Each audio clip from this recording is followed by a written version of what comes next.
Listen, the 30% credit utilization rule is garbage. The banks came up with this rule to keep your FICO score low and to make sure you pay high interest on your credit cards. The banks know most consumers, when they get their first credit card bill, they have no idea how credit cards works. See, here's what you do know. You do know whatever you use on that credit card, eventually you will have to pay it back. Here's what you probably don't know.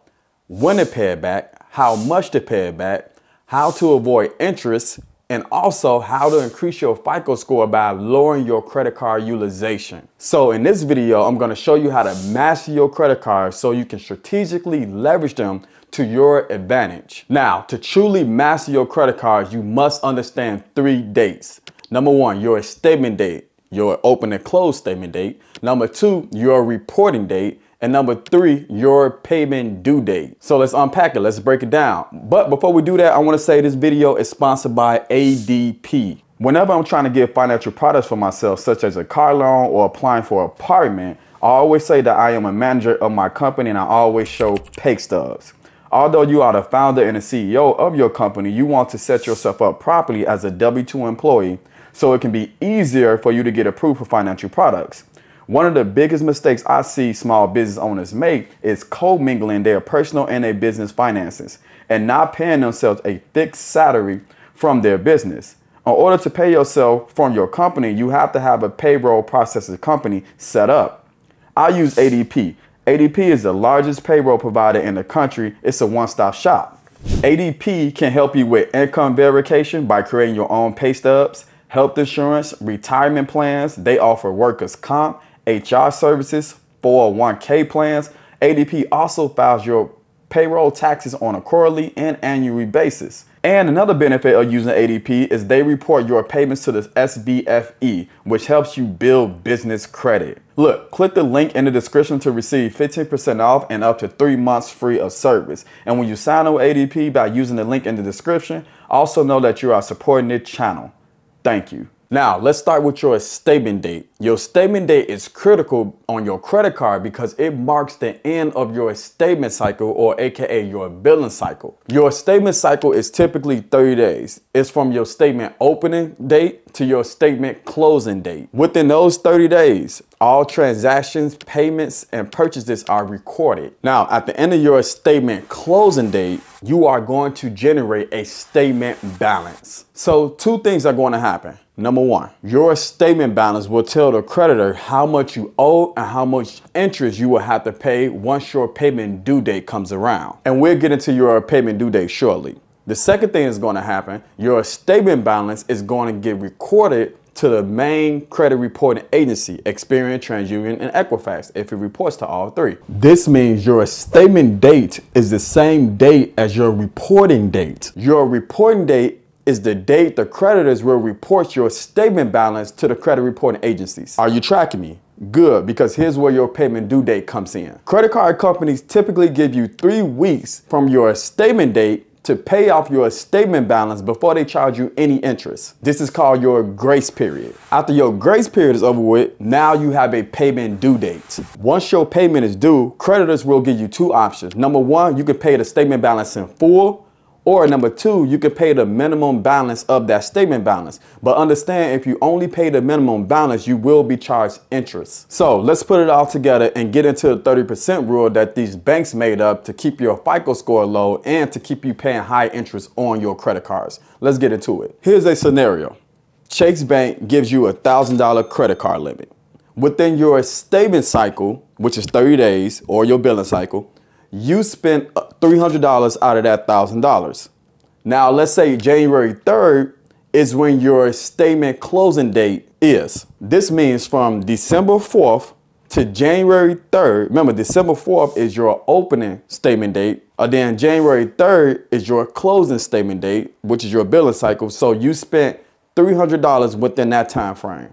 You tracking me? Now you have the statement balance of $300 that you owe. Now, January 3rd is the day Chase Bank will report your statement balance to the credit report agencies. So let's pause there, because let's say Chase is the only credit card that you have, right? So if you have a credit limit of $1,000 and by the end of your statement date, which is again is your reporting date also, they are going to report that $300, your statement balance that you owe, to the credit report agencies. So which means you are going to have a 30% credit card utilization. So here's the formula. You're going to take your statement balance, what you owe, which is $300. You're going to divide that by your credit limit that Chase gave you, which is $1,000, equals 0.3. Now you're going to times that by 100, which gives you your 30% credit card utilization. Well, the question becomes, why is this important? Well, it all comes down to your statement date, your closing statement date, because by the end of your closing statement date, the creditor, which is Chase, is going to report your statement balance. That's how much you owe on that particular credit card, to the credit report agencies. So you want to make sure that that balance, your statement balance, is going to be low. So which means, as opposed to you on $300, you want to pay that balance down all the way down to 10%, which is $100, which means your credit score will increase significantly, because there's a big difference between 30% and 10% or lower. So you might be thinking, London, you telling me I only can spend $100, which is the 10% out of the $1,000 Chase Bank gave me? No. See, that's one of the biggest misconceptions out there when it comes to your credit card utilization. You can spend as much as you want throughout that billing cycle. However, when it comes to your statement closing date, you want to make sure you pay the balance all the way down to 10% or lower, preferably 3% to 7% to get the best FICO scores possible. See, you don't have to only spend the $300, which is 30%, or even only $100, which is the 10%. No, throughout that month of your billing cycle, you can spend as much as you want. Just make sure by the end of that statement date, your closing date, you're going to pay that balance down so it can report to the credit report agencies. That's the game. Remember this, credit utilization is the second biggest key component that makes up your FICO score. You have your payment history, which is 35%. You have your credit utilization, which is 30%. So between the two, that's 65%. That's more than half that makes up your FICO score. So let me put this in perspective. The highest FICO score we can get as a consumer is 850 points. The lowest FICO score we can get is 300. So that means we control 550 points of our FICO score.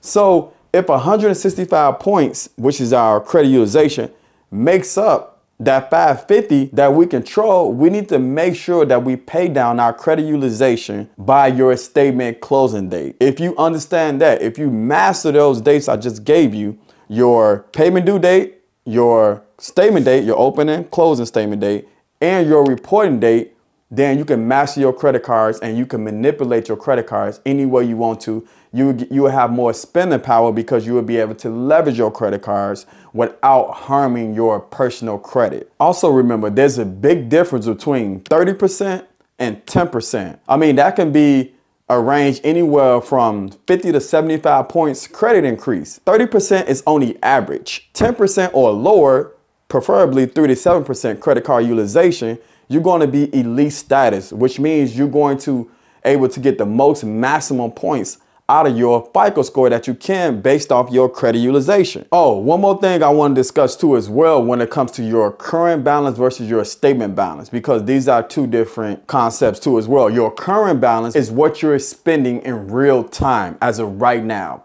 Your statement balance is the balance that you spent during that 30-day cycle, which is your billing cycle or your statement cycle, right? So that's the difference between current balance and your statement balance. If you have any question, make sure you put them in a comment below about credit card utilization. And the reason why credit card utilization is so important, because it will get you to business funding, right? We have to make sure our personal credit in position in order to get unsecured business credit cards. If you have high credit utilization, you are telling lenders and creditors that you cannot manage debt, because you can't manage the debt that you already have on your personal side. What makes you think they're going to give you more debt to manage on your business side?